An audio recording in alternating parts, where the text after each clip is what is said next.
Amigos, estamos en el tema séptimo del curso de filosofía de la escuela Agnus Dei y estamos ya por la lección tercera. Recuerden que estamos hablando de la psicología racional o filosófica y ahora en esta lección tercera vamos a hablar de la relación entre los sentidos y la inteligencia. ¿Qué relación, qué vínculo hay entre estas dos realidades? Desde un punto de vista, por supuesto, filosófico, no clínico, no fisiológico, sino las preguntas últimas sobre estas cuestiones. Empecemos por una evidencia que ya a los antiguos filósofos pues les dio mucho que pensar y sacaron conclusiones muy interesantes de las cuales todavía nosotros vivimos. Aquellos antiguos filósofos se percataban de que las cosas son a la vez sensibles e inteligibles. Esto es, que hay muchas cosas, son diversas numéricamente, pero también tienen una parte de igualdad. Yo puedo ver muchos libros, como por ejemplo estoy observando en esta biblioteca donde estamos grabando, hemos cambiado, como ven, de escenario, pero a la vez de que veo que todos los libros son distintos, ya he dicho libros, es decir, hay algo que les une. No voy nombrando uno por uno, el título, el autor, el color, sino que hay algo que unifica a todos los cientos de ejemplares que estoy observando en este momento. Por lo tanto, diversidad e igualdad juntas en cada cosa es un problema capital de la filosofía, los muchos y la unidad. Su versión lógica es la llamada cuestión de los universales. Así es como se especificó o se denominó este tema de la unidad y la diversidad. Y es también un tema que tiene que ver con la analogía del ser en metafísica, que ya vimos como uno de los primeros principios de la metafísica. Vamos a verlo con otro ejemplo. Si yo digo eso es un árbol, la cosa se señala en cuanto singular, pero a la vez la estoy señalando como miembro de una especie universal, porque no estoy diciendo manzano X o Y, estoy diciendo un árbol, es uno, pero a la vez árbol me está indicando una especie en la cual se incluye todo el universo de árboles.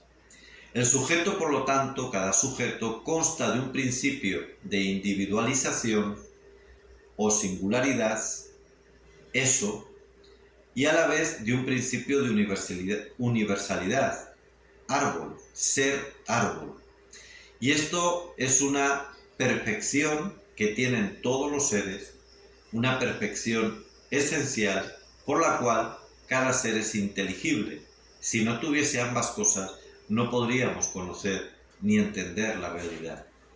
Lo entendemos, todo lo que existe lo entendemos porque además de ser algo concreto, no es una abstracción, no es un fantasma, es algo concreto, pero podemos englobarlo en un universal, que es lo que nos permite el conocimiento.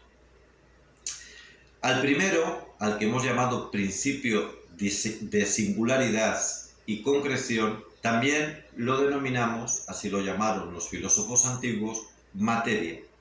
Las cosas son singulares y sensibles por causa de la materia concreta. Decían los clásicos, materia quantitate signata. Así es como existen pues los seres. Al segundo, al principio del ser esencial o de universalización, que es el que nos permite la cognoscibilidad, lo denominamos forma. La forma hace que la cosa sea tal o cual, que eso sea un árbol, que esto sea un libro, que esto sea una mesa, que yo sea una persona humana. La forma da el ser y el tipo de ser. A esto es lo que le llamamos esencia, a lo que le da el ser y el tipo de ser. Ahora bien, las cosas se conocen por lo que son, es decir, el ser, el principio de cognoscibilidad, de universalidad, Ese ser es lo que causa el conocer. Solo en concreto no se conocería, sino que tendríamos información, pero un conocimiento implica abstracción, y para que haya abstracción necesitamos el principio universal de la esencia.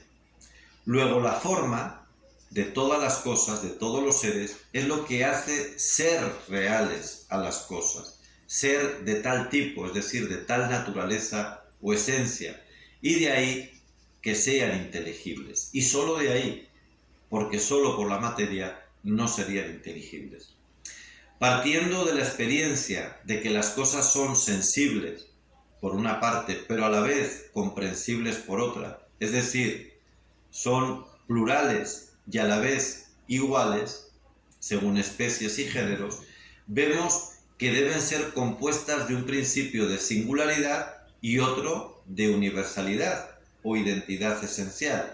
Y esto es a lo que le llamamos materia y forma, que en griego se dice ile a la materia y forma o morfé a la forma.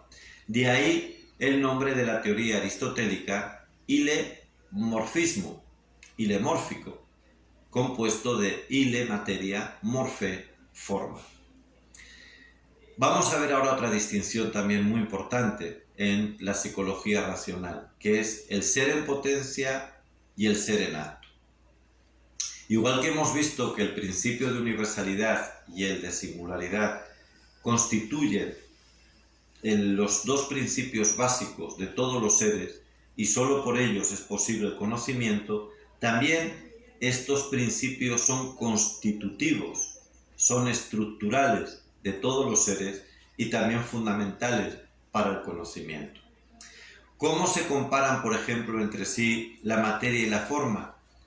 ¿Cómo lo sensible, materia, y lo inteligible, forma, están unidos? De tal manera que a la vez que uno determina, el otro sea indeterminado. En el caso de la materia sería lo indeterminado, en el caso de la forma, la que determina.